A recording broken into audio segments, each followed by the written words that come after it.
Hey there, Bibi here. Sibel and I are off this week, so it's a great opportunity to revisit one of our absolute favorites from the archives, Timothy Dexter, the Steph Curry of ridiculous business schemes, originally published December 17, 2021. Enjoy. The following podcast is a production of the Podpire Network. Find and listen to our podcasts at thepodpirenetwork.com or wherever you enjoy your podcast. The Podpire Network, a family of inspired podcasts.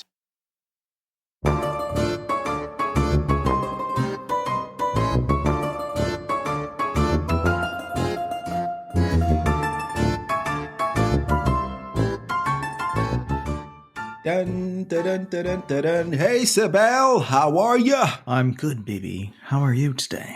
What's with the fake calm when I know that you are nothing but the most unserious individual? What are you doing? I'm trying to be calm and collected. I am good, thank you. And you? Pleasure. It's a pleasure to make your acquaintance. Alfred is pretending again. He's pretending. Listen, I'm in such a great mood because number one, we have. You're here with me. Yes, of course, goes without saying.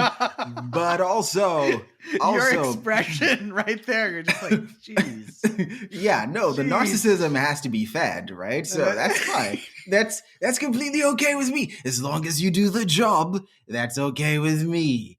But no. Listen, I'm so happy today because, we've had such a great few, episodes already. And it's just the love that we're getting from the people who actually take the time to, message me or let me know, what they're finding interesting and funny and hilarious. That stuff is like fuel to me, man. So again, just starting off the episode by saying thank you to everyone who is really taking the time to. Merci beaucoup. Thank you. Merci beaucoup. Yes, absolutely. We are so grateful. But the other reason, Sibel, why I am so excited for this one is this. Because I'm here. Sibel, oh, shut up. I'm so excited because I've never had so much fun researching anything, and I mean anything in my life.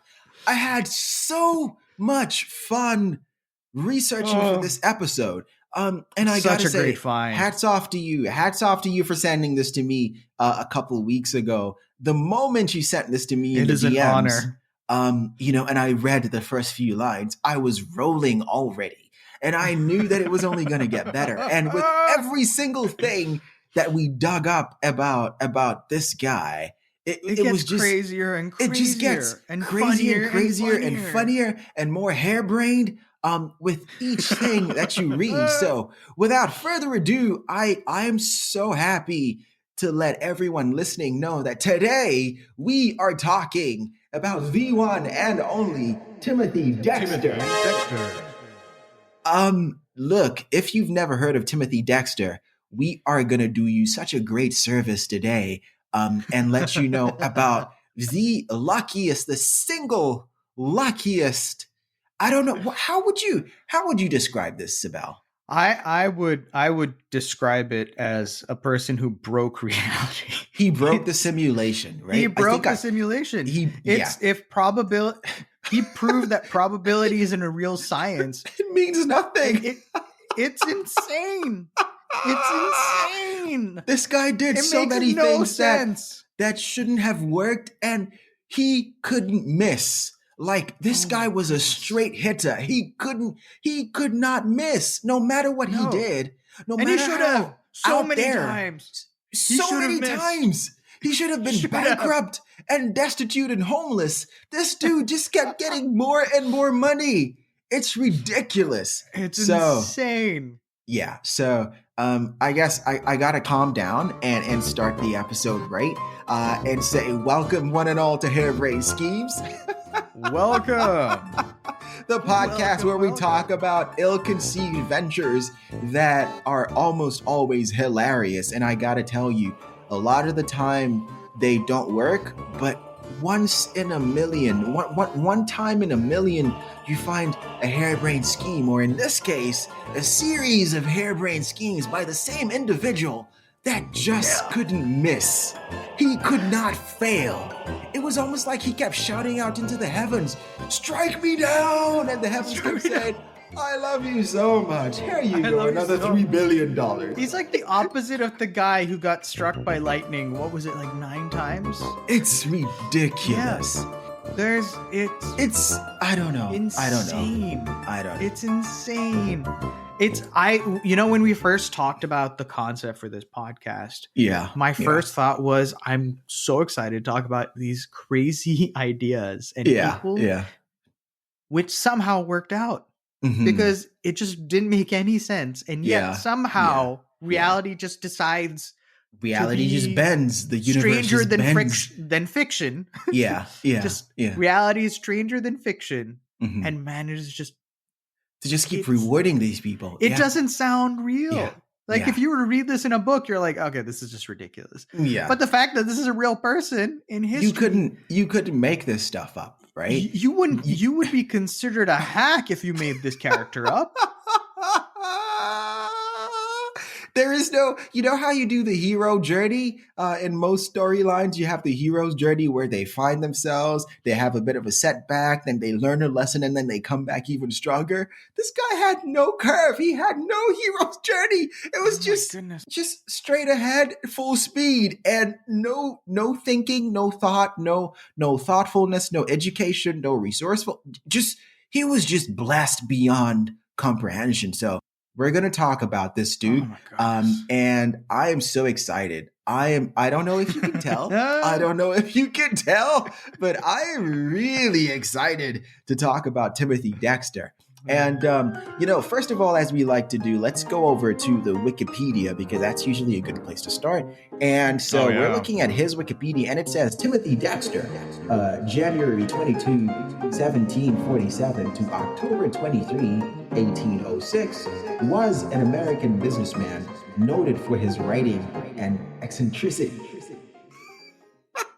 Oh, God. I love how eccentricity is hyperlinked. Now, you know how... Why is eccentricity hyperlinked? Eccentricity. Before we talk about that, Sibel, I feel like Wikipedia, because we've been doing, all this research recently on different people. And, typically we would go to their Wikipedia because that's a good place to start, right? Always. And what I've been noticing is this through line. Now, I know technically it's not the same person that's updating every single person's, Wikipedia. But of course, I kind of feel there's a through line here where there's a bit of sauciness under the surface there. Because why would you say this man is known for his writing when, as you will find out, dear listeners, now this guy was successful in a lot of ways, in a lot of things. So for Wikipedia to single out his writing as in the first sentence of his Wikipedia page to say he was known for his writing, trust me, you will find out very soon why that was really, really funny. But yeah, it goes on to say Dexter was born in Malden in the province of Massachusetts Bay. He had little schooling and dropped out of school to work as a farm laborer at the age of 8. I'm going to add a little more detail to that. Okay. It was actually indentured servitude. Mm-hmm. And he was at a farm at the age of 8 as an indentured servant. So at we are talking age of 8. Yeah. At 8. This was nothing we good. We are talking right? destitute. Yeah. This was nothing good, right? This was not, this was not a great time, period, right? This was not a great time for most people, right? Right. And it says, when he was 16, he became a tanner's apprentice. Now, Sibel, you know what a tanner is? Tanner is someone who works with leather. That's right. Converting animal leather into stuff that people can wear and use and stuff. Yes, that's exactly what it is.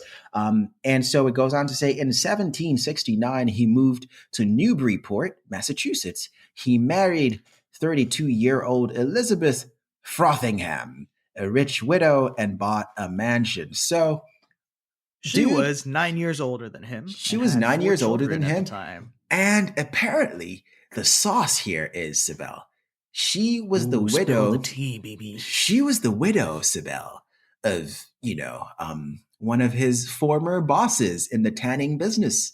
What? Right? So, dude was like, now I gotta get out of this poverty somehow. How do I do it? Think. Now it seems they told me the other day that Mr. John just died, and his wife is looking particularly lovely these days. Oh, goodness. That's what happened, right? Goodness. So he talked her. Oh no, poor Mr. Frothingham passed away. Poor Mr. Frothingham. I guess he wouldn't be needing that wife of his anymore. Oh my goodness. Yeah, so he married her, and she was 9 years older, and she was from a significantly better, higher caste of society, right? You know, and so she got a lot of ridicule for marrying this dude, for even entertaining his advances, right? But she was so in love. She was so enamored. She was like, no, he's the one for me. He gets me, right? He comforted me after my dear husband passed away.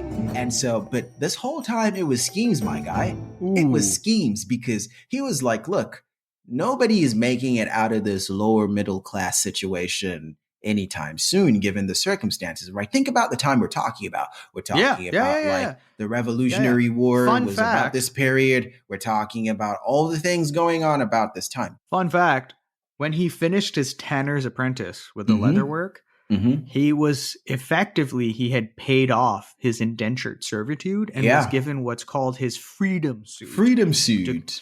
It's called a freedom suit. Now, was that anything like a James Bond suit? Do you tuxedo? I have no idea. Just the name concerns me. And then he sold that, and that's what paid for him to come to Newbury. I would say that was pretty smart that he sold that. I don't want to keep being reminded of, because that, for me, the suit must have been pretty good, number one. But number two, if he didn't sell it, it would just have remained there and just kept taunting him and reminding him of, all the tough stuff he's been through, right, to get that suit. So yeah, good call selling that suit, my guy. That was a good call, right, Sibel? It worked for him, because that's what got him to Newburyport, and that's what got him and Miss Frothingham. And that's how. Now, can we talk about what an awesome name that is, Frothingham?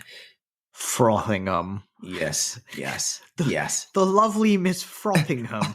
Right. I don't know if lovely is the word I'd use for Frothingham. Right. Right. It sounds concerning, almost medical. It sounds like you need to get that checked out as frothing. You need to get that checked. Yeah, it's that's a Frothingham right there. The Frothingham epidemic of the 1600s. Where everyone was just foaming at the mouth. Yeah, so it preceded rabies. Frothingham was the original name for rabies. Now we probably have to apologize, because just the kind of luck that we're gonna have is there's gonna be someone named Frothingham. We have weird names listening too. to this. Yeah, yeah. Sorry. So we're in no position to be making fun of anyone's name. But you can make fun of ours, and we won't do it personally. Because names are weird. We don't care. We didn't get a say. So at the end of the American Revolutionary War, he bought large amounts of depreciated continental currency that was worthless at the time. So he bought monopoly money with all of his savings, all of them. Monopoly money. Yeah. Monopoly money. Again, we're talking about, let's talk about this period, right? The Revolutionary War had just ended. And then all these people and during the war, they had created something called the Continental Dollar, which at the end of the war was completely valueless. But this was what they had paid all the soldiers with, right? And so, at the end of the war, suddenly this Continental Dollar it wasn't even worth the paper it was printed on, right? And so for some reason, though, Dexter was like, I'm going to buy this up. I like what I see here. I like fine printing, fine workmanship on the paper. I like the paper. I'm going to go ahead and spend thousands of dollars and buy this stuff. So essentially what happened, Sibel, and this is the first stroke of genius, apart from marrying rich. Genius. Right? Genius. This is the first. Is that the word we're using? We're going to use the word genius. We're going to use genius. I'm going to disagree with the word genius. You're going to strongly object. I am very strongly disagreeing with the word genius. So what word would you prefer, Sibel? Sheer dumb luck. Sheer dumb luck? Okay. Sheer dumb luck. Genius, sheer dumb luck. Same to me. I'm sure Einstein agrees. Exactly. No, but see, what happened here was he bought all this money at a fraction of a penny to the dollar, right? So he bought this stuff at a fraction of a penny to the dollar on each of these notes, banknotes or whatever you want to call them. And then he just bought them and hoarded them for some reason. Nobody was doing this. Just with Dexter. All his savings, all of them. He used all his money on this. Monopoly money, baby. Do you want to think about how frustrated, his wife must have been at this? Because there was no way to know what was going to happen next, right? Now, if you've been paying attention, right? We already told you this guy couldn't miss, so it ends well. But at this point in the story, there was no way for him to know that this was going to end well. But no, he just Let me set this up again for our lovely listeners. Right. You are a widow who just married an uneducated 9-year younger man who is working in the basement selling leather from his apprenticeship that he has. Right. He has managed to work really hard, and you have created a shop of, I think it was curiosities or something in your mansion that you have used your fortune to buy. Mm-hmm.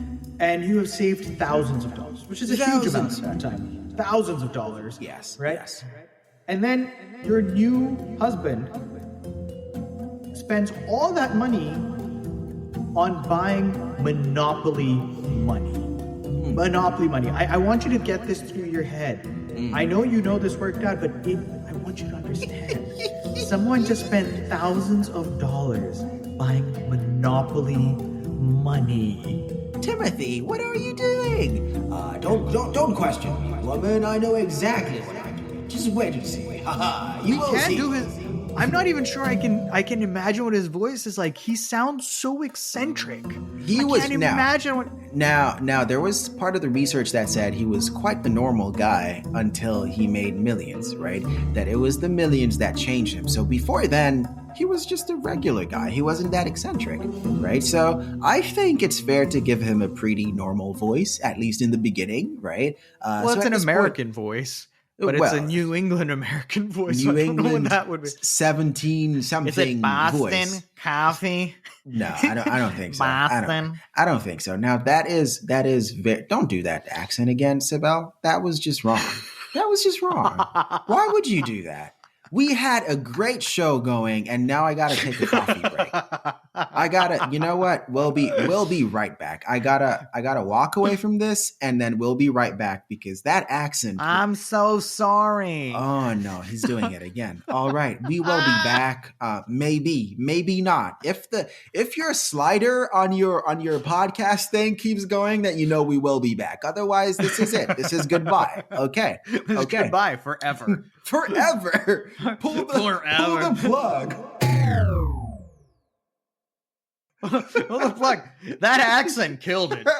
That accent was just okay.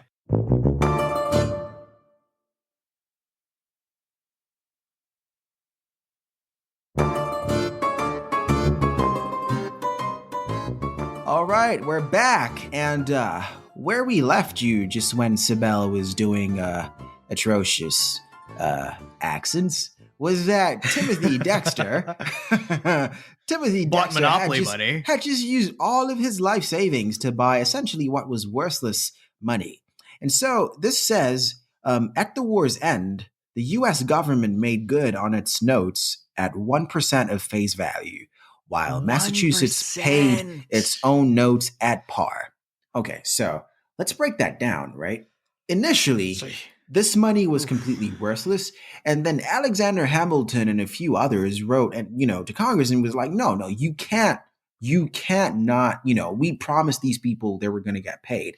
At the very least, let's just give them 1% for each dollar, right? He ends up making an insane amount of money, right? And this enabled that's how him, he can get enough money to build 2 ships. Oh my goodness. So it says, the Wikipedia says, this enabled him to amass a considerable profit. He built 2 ships and began to export business to the West Indies and to Europe. So let's just talk about this. This is the equivalent, Sibel, if I'm not wrong, is winning the lottery, right? Because it's like winning the lottery is such an understatement on this. Yeah, that's insane. That's insane.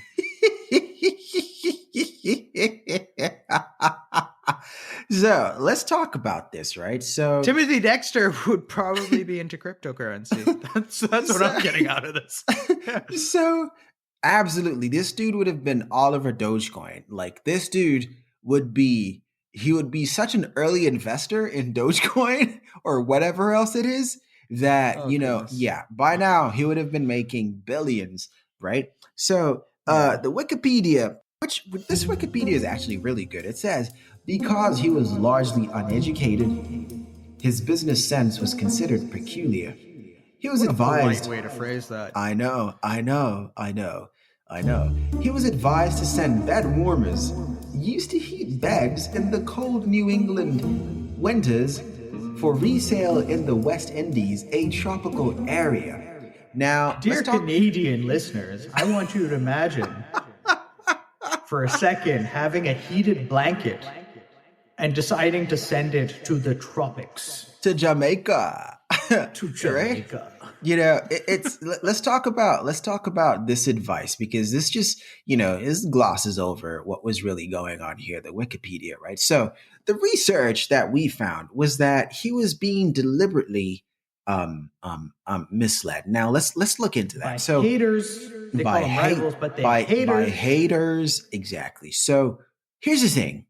What Timothy Dexter wanted more than anything, maybe even more than the money, was to be a member of high society.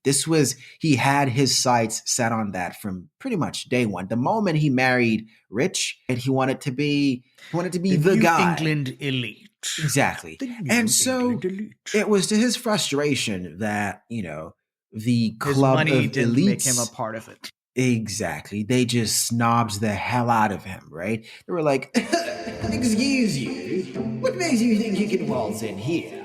We are Harvard educated. Was Harvard even there at the time? Was that a thing? I don't know. But if Harvard was there... Harvard predates the United States, yes. Okay. It was there. Well, we're Harvard educated, Oxford even. What makes you think you can waltz in here and just be one of us because you have a few pennies to rub together? Security! Get him out of here! Right? So his money was not enough to get him into the circles that he wanted to be in so desperately. And he kept trying, right? And so what they thought was, look, this dude has access to the same places that we do because he's rich. Let us bankrupt him. Let us lead him to lose malicious. His money. Yeah, malicious. This is the biggest case of haterade I've ever seen. And so for this reason alone, I am happy that Timothy kept winning, right? Because he kept dunking on his haters because he could not miss, right? And so they kept trying to give him wrong advice. And they were like, no, look, this guy, he only has a second grade degree education. There's no way. Like, no, he shouldn't be in these meetings. He shouldn't be in these circles. He shouldn't be sitting with us in the racetrack and stuff like that. He couldn't talk properly, I'm assuming, right? He can talk the talk. He can walk the walk. He can write. Right. He couldn't write. Right, properly. And apparently he wore this ridiculously large hat wherever he went. So it was a thing, right? And so they just were like, no, you can't sit with us, right? They were essentially mean girlsing him, right? And so they told him, you know where they need bed warmers, Dexter, my old man? would be in the in the tropical islands of the West Indies, where the temperatures go as high as 1,000. You know what they're missing though? Is bed warmers. You know, the people over there really do like their heat. And so, you know what he did? He sent bed warmers. And Sibel, you want to tell the class what happens next? Okay. This does not make sense. This should not have happened, people. The simulation broke. Reality bent. The ship's captain gets to the West Indies, the Caribbean. Right. With bed warmers. Right. And before you go ahead, do you want to maybe we should just do a quick description of what these bed warmers look like. So they looked like these huge they looked pans like is the best way I can describe pans, right? They look like huge ladles, right? So it was like a huge ass spoon, right? And then you put it kind of had like a mouth, and you would put the coals, the hot coals in that top part, and then put that, under your bed, sort of warm that up and stuff. So sorry to interrupt you, Sibel. Not at all. Do carry on. Thanks for filling that in, Bibi. I appreciate that. Yeah. Right. So they get there, and the ship's captain, true genius here, right, sells them as ladles, right, to the local molasses industry and makes a hefty profit. He makes bank, bro. He makes bank. The man brings back the bag. Yeah. And so Timothy Dexter makes money on sending bed warmers to the Caribbean. And ever the entrepreneur, you know what happens next? He was like, this worked well. This worked. So I'm going to send mittens to the West Indies. Mittens. Well, mittens. I'm going to send mittens. Oh my God. Right? They clearly like the bed warmer idea. Down. I'm going to send mittens. Double down. And you know what happens? His mittens get there just in time to meet a party of merchants who are about coming out to of sail Asia. Who are about to sail out for Siberia. How crazy! Honestly, how many things have to line up for this to work? First, you're sending mittens to the West Indies. And then just as you get there, you're interacting with folks who are setting out for Siberia and who really desperately need these mittens. This is insane, Sibel. This is how you know that this is a simulation and it is broken, right? Because come on, there was a glitch in the Matrix, an absolute glitch in the Matrix. It's crazy. It's the most ridiculous thing. So here you are as one of Timothy Dexter's haters, and you're like, yeah, any day now we're gonna hear news of his ruin, of his complete and utter ruin. And he keeps waltzing into the gentleman's club and saying, my good friend, thank you so much for that piece of advice. You know, I made quite the killing out there. And people are looking at him like, what the hell? How do you send bed warmers and mittens to the West Indies and you're making bank? You're making a profit. It's ridiculous. See, the bed warmers, at least you can see how they could functionally be used in a different way. Wool mittens are basically can only be used in one way. The material wool is just so warm. But somehow there are people going to Siberia. Just at the time. Do you understand how crazy this is? Like, if the ship had arrived one day later, do you understand? No, Sibel, I need you to think about this. If his ship carrying the mittens had arrived at the West Indies even 1 hour after that party for Siberia had set out, do you understand how this would have been a completely different story? Right? Oh, absolutely. They got there just in time to meet the party set as they were docking. The ship for the Siberia party was just about to load and set out. And Why? They're like, hey, you got mittens. Here's a question.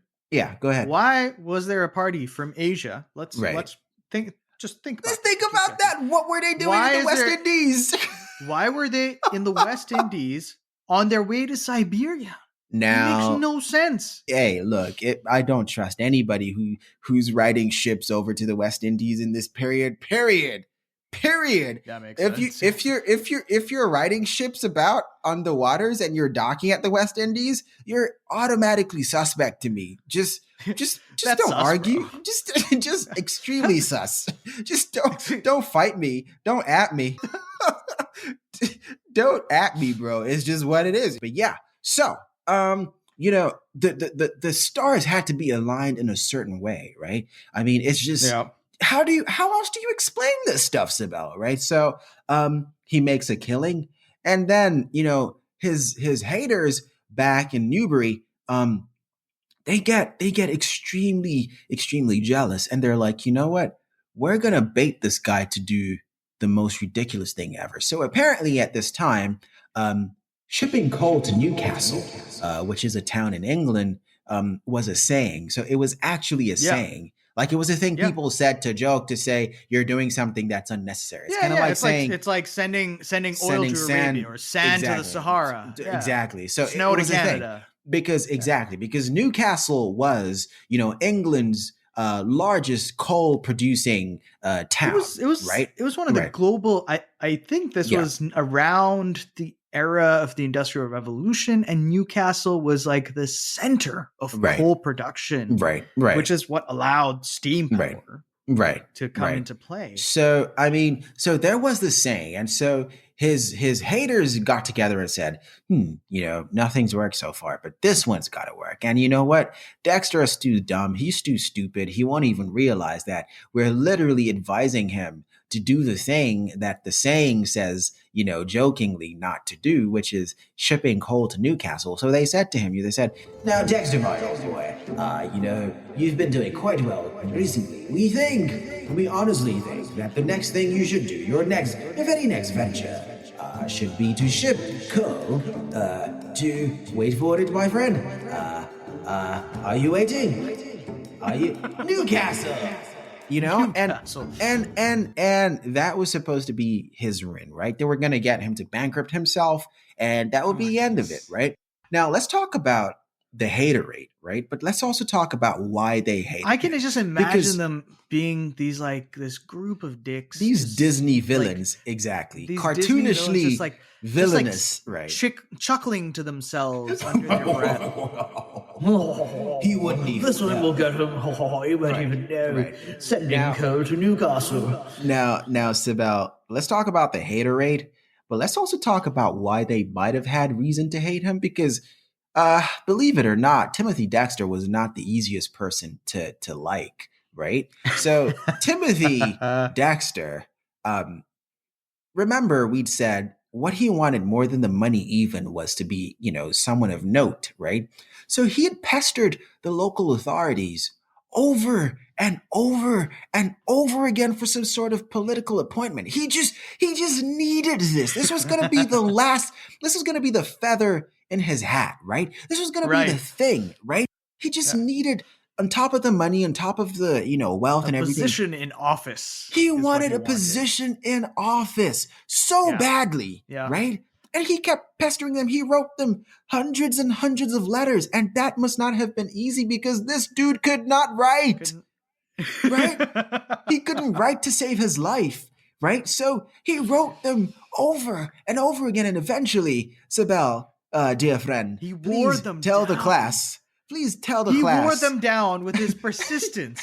It was ridiculous. He wears them down with his persistence, and they eventually give in and create an imaginary position called the Informer of Deer. The Informer of Deer.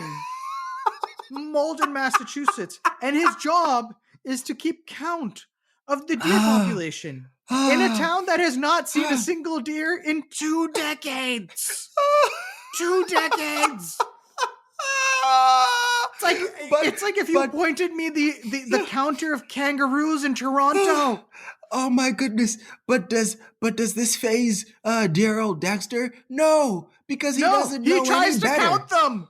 He actually goes out and tries to count them, and after a year or so, he comes back and he emphatically reports with his full chest that, my friends, after vigorous research, I can authoritatively tell you that there are in fact in the Commonwealth of Newbury, Massachusetts, exactly. Malden. It was Malden. This wasn't in Newbury. Excuse me, Malden, Massachusetts. There are precisely 0 deer. What was that, Dexter? I said 0. 0 deer. Oh, 0. Well, thank you very much for your work. We'll be seeing you. So, how did this not incite panic in him? One, right?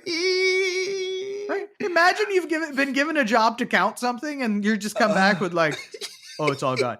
Like, imagine you're like, you go and someone's like, "I need you to go count the money in the back," and you go in and you come back and you're like, 0, bro. There's no money. There. Like, what? Nothing there. What?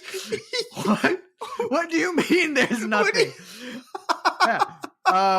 Yeah. So why did you not stop? Why did you not raise the alarm at some other point before an entire year was up? There are so many questions that come to mind. More than anything, the fact that they had the persistence to wear them down, that they came up with a position. He wore them right down, and they had to give him something. So, yes, we agree. Timothy Dexter was not the most. He wasn't the easiest person to get along with, right? But did we finish the Newcastle? No. So I was gonna get back to that, but so yeah, right. He ships coal to Newcastle, and as fate would have it, he arrives just at the time when the coal miners of Newcastle had gone, wait for it, on strike. Strike. Newcastle. Now think about this. The center exactly of coal production. The center of Europe's coal production. In the known world, right? The center of coal production in the known world at such a pivotal time, they've gone on strike. And then this guy arrives with his ships loaded with coal. And of course he makes bang. He makes mad bang. And again, Dexter couldn't miss. Right? And this must have infuriated the people who asked him to send coal to Newcastle, right? Because this was going to be the grand undoing of Timothy Dexter. I mean, it's so weird, but like, here's another question. Right.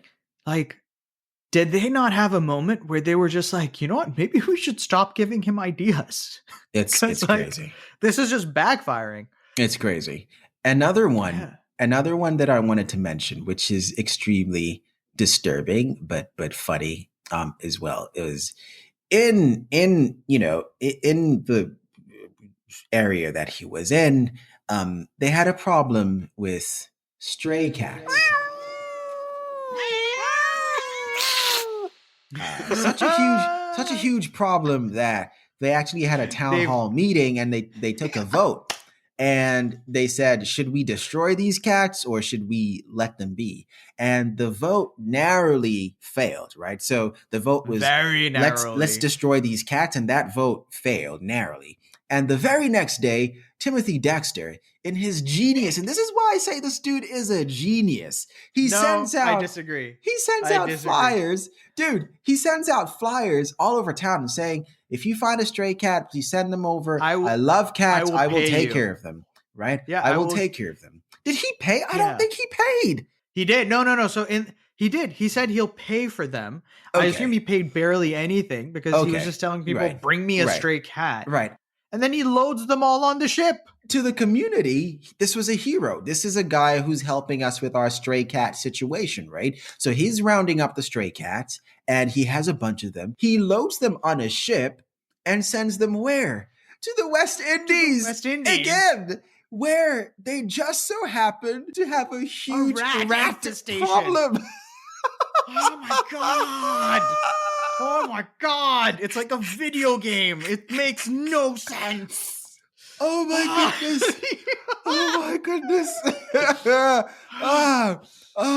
I feel like, honestly, so if you see a cat in the West Indies, it's because of Timothy Dexter.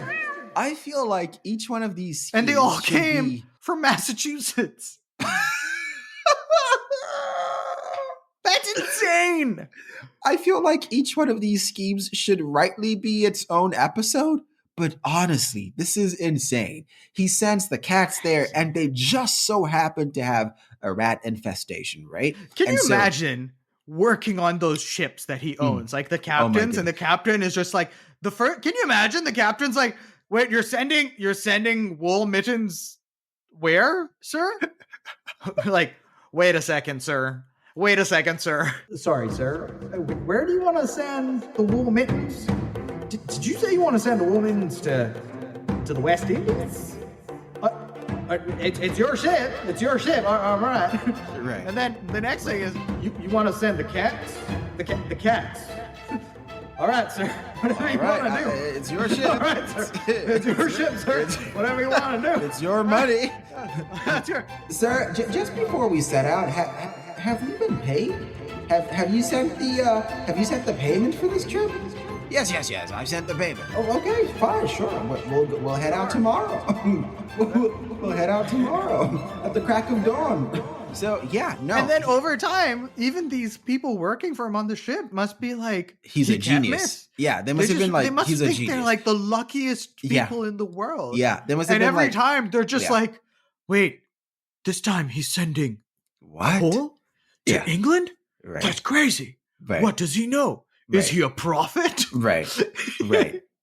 How did he not have his own religion? I think in today's day, he honestly, if he had been a little smarter, that would have been the retirement plan, right? Just pivot that into a nice cult on a hill somewhere, and just that would have been ka-ching. I think the world wasn't connected enough back for then you to be able to actually prove with any level of like shall we say impact that what you did was so impressive, because people had never been to the West Indies or had any idea of how warm it was, so they'd just be like, oh yes, of course, mittens. Everyone needs mittens. So he does this over and over again, things that that shouldn't even cross your mind. He kept winning, right? Another thing he did was he cornered the market on whale bones by mistake. And then just as he did that, men started needing to wear whalebone corsets, right? And so again, ka-ching, right?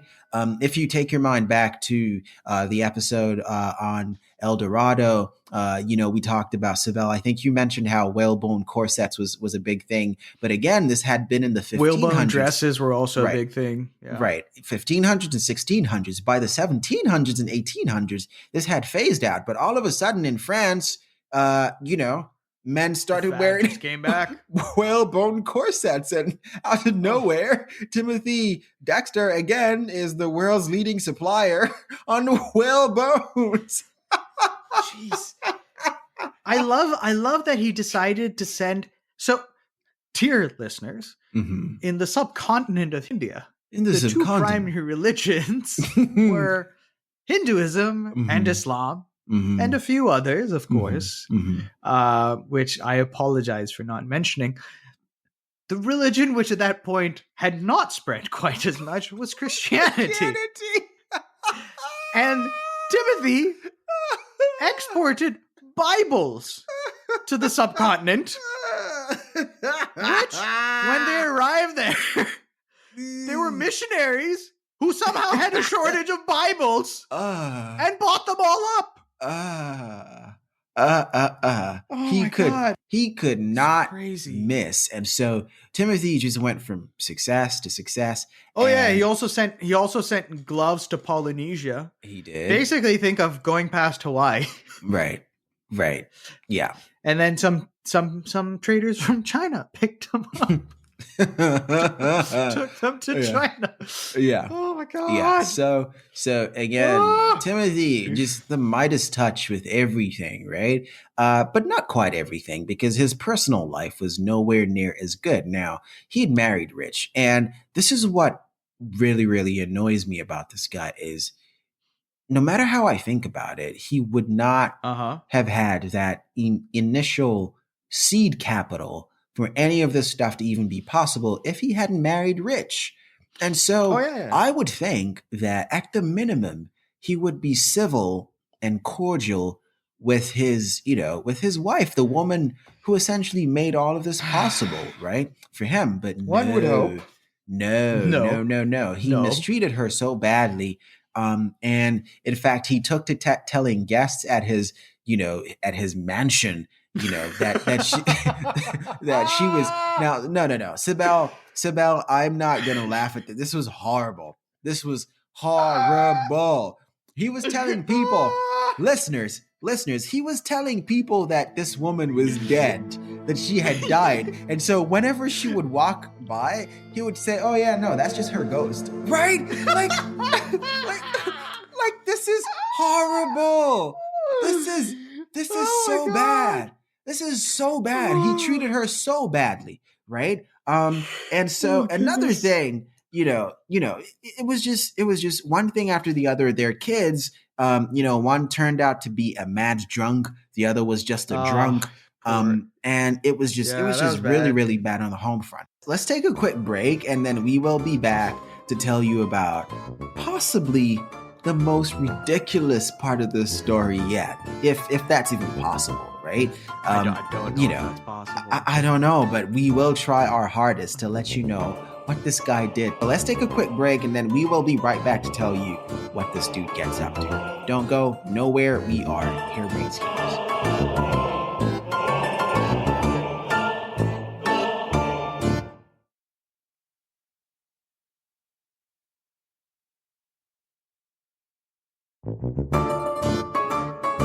And we are back. Hello. Now, Sibel, when you've reached this level of success and you just can't miss and everything's just looking great, you might be tempted, like our friend Timothy Dexter, to start to refer to yourself as Lord Timothy Dexter.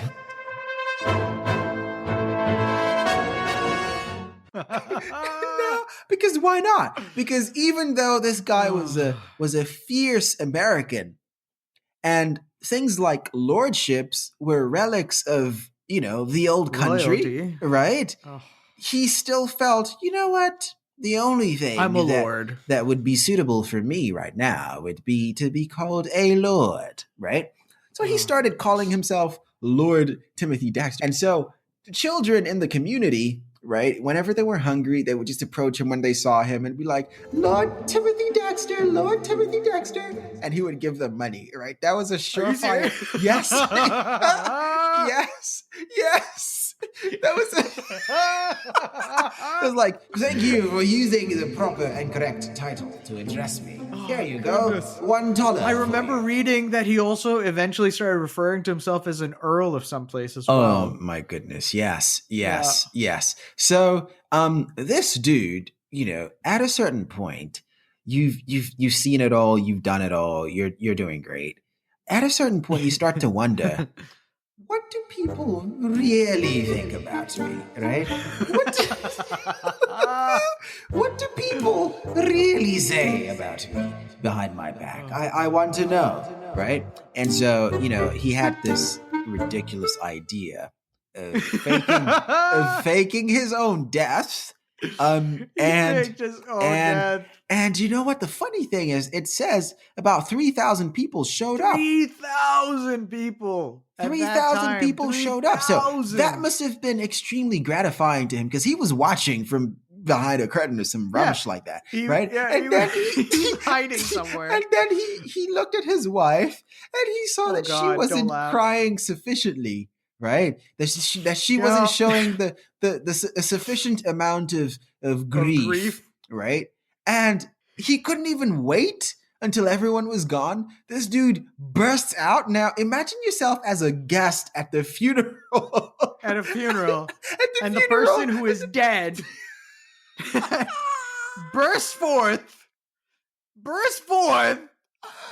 pulls out a cane. Now this part is not funny because he then goes ahead to assault his wife for, quote, not showing sufficient grief, right, at his passing, right? So in front of 3,000 people. In front of 3,000 people. Now, there's no excuse, right? I can think that this guy is such a G, and I can think that he's had such a charmed life, but the way he treats his wife, no excuse, not funny. So he goes ahead to disgusting. He goes ahead to assault his wife in front of all these people, right? And then he then pretends like it was always the plan, and he goes ahead and acts like the party was just a surprise party and everyone should enjoy themselves and stuff, right? Idiot, absolute idiot, right? And so, isn't it crazy at that point in time that caning your wife was legal? Was just a thing. It was just a thing. Was it legal, Sibel, or was he just a powerful man? Was he just a powerful man who nobody could say anything to? Because I would think that this was also the period where things like chivalry were quite the thing, right? It was a mark of distinction. Are you saying there were no men at that funeral that would have said, sir, you can't do that? No. I'm not saying that it's acceptable. I'm just saying that it was legally allowed. I'm fairly certain it was legally allowed. So there was nothing to stop it from happening, is what you're saying, right? Not that it was actively encouraged. There were no legal repercussions. There was nothing. Right. Got you. No, she had no recourse. She had no protection. I mean, society had failed to. Even now, to this day, I mean, in Pakistan, you can, at least as I last remembered, you could still, I quote, lightly beat your wife. What the heck is lightly? What does that even mean? And how is that? I don't want to know. The subjectivity of that. What the heck is lightly beat your wife? What does that even mean? I don't. It just tells me that at some point, that you're wrong and you just don't care. Because at the moment where you're writing this down as law and you're saying, oh yeah, let's just say lightly, at that point, you have to know that you're talking nonsense, right? At that point, you have to know that this is wrong, and you just don't care anymore, right? I hope so. But I don't know. Is it? It's I mean, there's other bits of history, like the term. Where the phrase "rule of thumb" comes from. Where does it come from? It's very unfortunate. The law was that a man could beat his wife with a cane that was no bigger than his thumb. No fatter than his thumb? No fatter than his thumb. Wow. That's where rule of thumb comes from. I think I'm never going to say that expression again. Mm-hmm. I just learned that. That's horrible. That is beyond horrible. But he does this. And so he sees that he has quite the following. And so Timothy Dexter, the man who dropped out of school at the age of 8 and does not know how to write, decided, I have the following. I'm going to write a book. 3,000 people showed up to my fake funeral. I'm going to write a book. And so he writes a book complete with awful spelling, random capitalization of words, and particularly zero, and I repeat, zero punctuations. Exactly. Not a full stop to be seen, not a comma, nothing. Just one long run-on sentence that never ends. There you go. And you know what? He starts to give this book out for free to anybody who was just passing about in town. And this book was such a success. Possible? They ordered a reprint, right? They ordered a second print, and they had complained to him, "Oh, sir, what's missing? Your book is great. I mean, the random capitalization it throws us off a little bit, but it's great. But what's completely missing is the punctuations. If you would just add some punctuations, that would be great." And you know what Timothy Dexter does is he adds a whole page just full of punctuations at the end. Yeah. Just at the Here's end. a line of full stops. Here's a line of commas. Yeah. Here's a line of exclamation marks. Like literally, and please guys, tell them what he says. He says, "Here are your punctuations. Feel free to pepper and salt them across the book as you please." Oh my goodness. Oh my goodness. And here's the crazy part. Talking about how he can't miss. This book was reprinted 8 times. 8 times. 8 times. That means it kept selling out and had to be reprinted. Like it kept selling out and 8 times. Oh, it defies logic. The simulation is broken. Let's all go home, right? Because this is just ridiculous. And so, he did this. And one more thing we need to tell you about Timothy Dexter was this ridiculous mansion that he built. And Sibel, I know you've been waiting to talk about this. So over to you, my man. Okay, the house. There's a photo on Wikipedia. Yeah, and it just looks ridiculous. Sorry, it's not a photo, obviously, but it just looks ridiculous. And he had a golden eagle in there. He had put up a minaret, which is like a fancy tower from Arabia. And just because that fits completely into Massachusetts architecture, why not? Yeah, it's Massachusetts, New England architecture. Why not? That is perfectly at home. Yeah. And then he had 40 wooden statues that were painted of famous historical figures. Yeah. And himself. And at the bottom of his own, there was an inscription. Right. And I need to find the inscription. At the bottom of his statue of himself that said, I am the first in the East. I am the first in the West. First in the West. And the greatest philosopher in the Western world. The greatest. He was Muhammad Ali.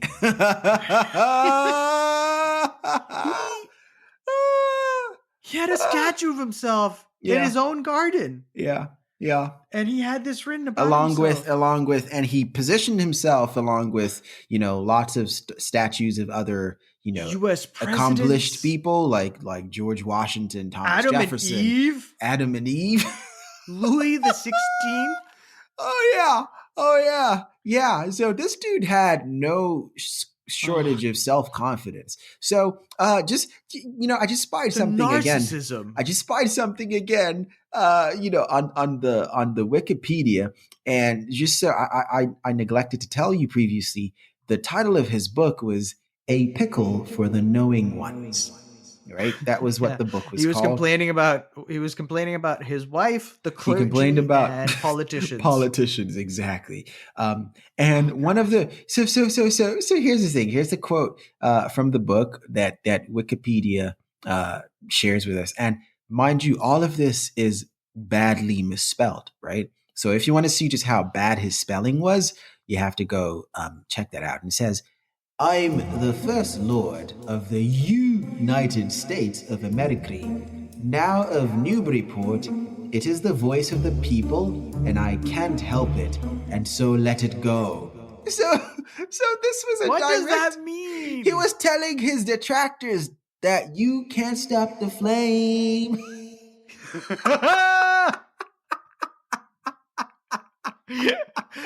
He's like, look, I'm the First Lord. There's nothing you can do about it. It's the voice of the people. So let it go. Let it go. Yeah, man. Timothy was he throwing down a diss track? That was ether right there. That was the Nos ether, man. So yeah. And then it says also fun facts. Sorry, go on. Yeah, no, I was just gonna say how he tried to burnish his own legacy, and he surrounded himself by the most questionable people, including a guy named Jonathan Plummer, who Wikipedia says was a fish merchant and amateur poet. But what Wikipedia neglects to tell you was that our friend Jonathan Plummer was also a renowned purveyor of pornography. What? What? Oh, goodness. So he sold porn. That was his job. He would find and sell porn. And he wrote a poem for Dexter, and it says, Lord Dexter is a man of fame. Most celebrated is his name. More precious far than gold that's pure. Lord Dexter, shine forevermore.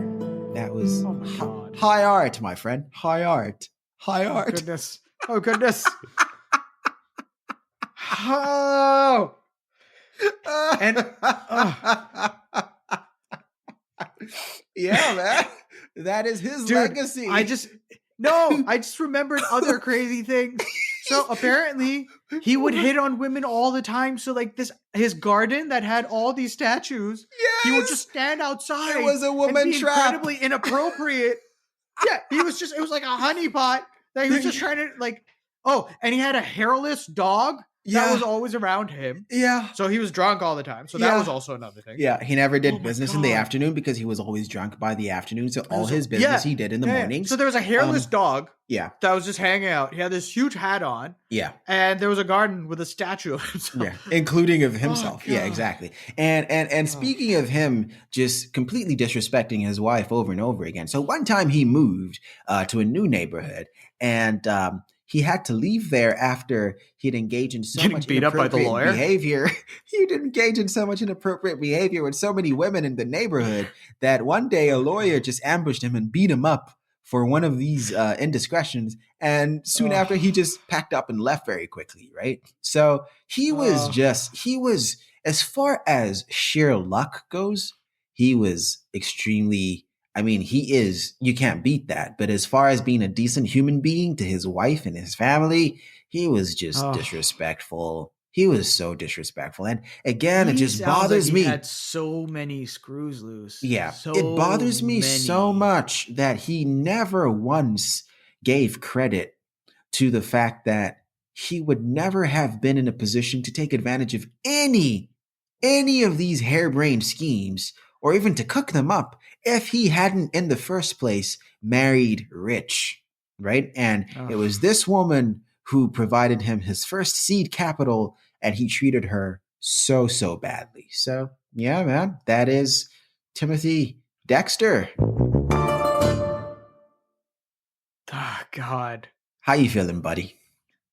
How you feeling? How you feeling? I can't. You're numb? It's insane. You're numb? It's insane. I am mentally taxed. The part of my brain that goes like, oh, this doesn't make sense has just exploded. Fried. Yeah. I'm reminded of when I first learned about probability bell curves, and they were like, by the way, the end of the bell curve never ends because anything can happen. And this guy is the end of the bell curve. Yeah. Yeah. He just lived his entire life at the end of that bell curve, right? It's insane. But boy, it was fun to talk about a series of harebrained schemes that worked. They just worked. They had no business working. They shouldn't have worked. They shouldn't have worked, but they did.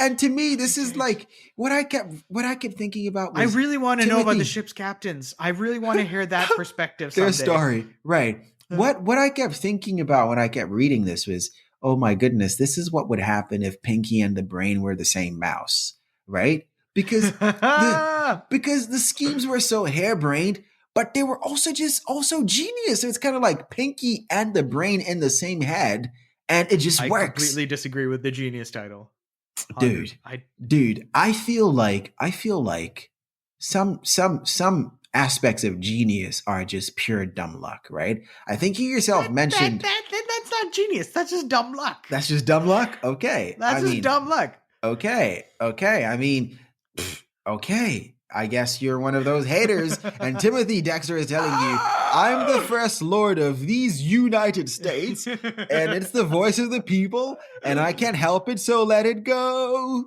right? And let it go. Yeah. So anyway, I think contractually we're not allowed to sing more than those two lines before we get sued by Disney. So yeah. So but no, this was extremely entertaining. I had so much fun reading up for this episode and researching.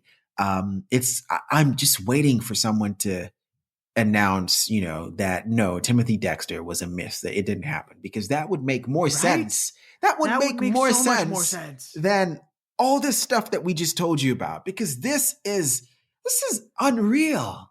This is unreal. But yep, there you have it. Timothy Dexter, he broke the simulation. And we have been He broke reality. He broke reality. He broke it. Yeah. Yeah. Welcome to the post Timothy Dexter reality where nothing makes sense, right? So yeah, we've been Harebrained Schemes. We've had a lot of fun. I am Bibi, and over there still remains. Oh no! Damn it, Sibel! Oh no! My name is Sibel. Oh, I know my name. This is never gonna get old. Why does this keep happening? I don't know.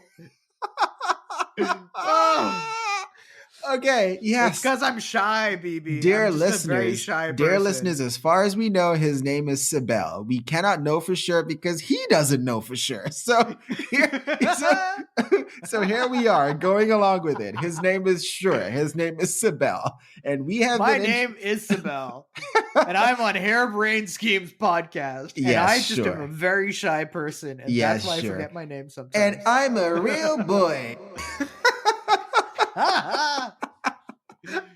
Yeah, so you can find us on the socials. We are on Instagram as Hairbrain Schemes Pod. We are on Twitter as Hairbrain Scheme, and we are a part of the Podpire Network. Podpire Network. Welcome, Batman. How are you? Podpire. That's your answer to everything now? Just Podpire. Okay. All right. Well, so yeah, we are part of the Podpire Network, a series of podcasts. Thank you for joining us. That bring you only the greatest of podcasting excellence. So yeah. The finest, carefully selected podcasts from across the globe. Yes. Huzzah! Huzzah! Thank you for joining, old chaps. We're grateful to have you, and we look forward to seeing you back here. I keep telling you, Sibel, you need, with that accent, you need to go watch Toast of London on Netflix. Oh yeah, I keep forgetting that. Yeah. The lead character, he talks just like that. He's the sleaziest guy ever. You need to go watch it. Hey. Was that an underhanded I resent insult? the implication, Bibi. I resent the implication. I caught that.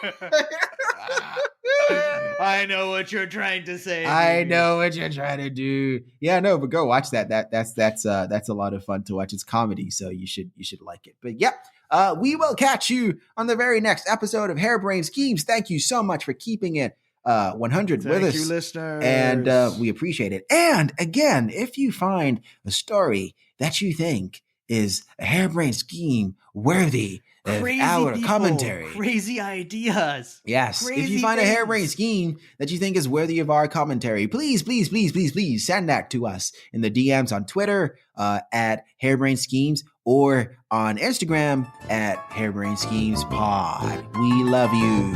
Bye-bye. Love you. What was that? I thought we were being cute.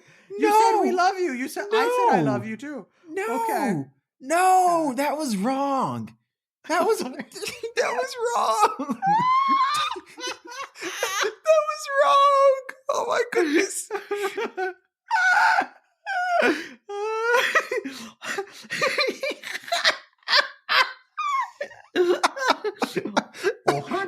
No. I love you. Oh no. That sounded kind of like Stitch from Lilo and Stitch a little bit. Yeah. Whenever he talks. Oh no, I can do the Stitch voice, by the way. You can? Oh, go ahead. Go for it. Prove it. I dare you. Wahana runs Famler. Oh. Famler. Yeah. That was quite good. I do voices, remember? And I can do the Elvis Presley song. Sorry, no. Goodbye. No. Just a hunk of burning loose. That's all you get. Oh, that's nice. Lord Almighty, I feel my temperature rising. Okay, goodbye. Thank you. Goodbye. That's all you get. The rest is behind a paywall. A paywall that we have yet to erect. Alfred, where's the credit card?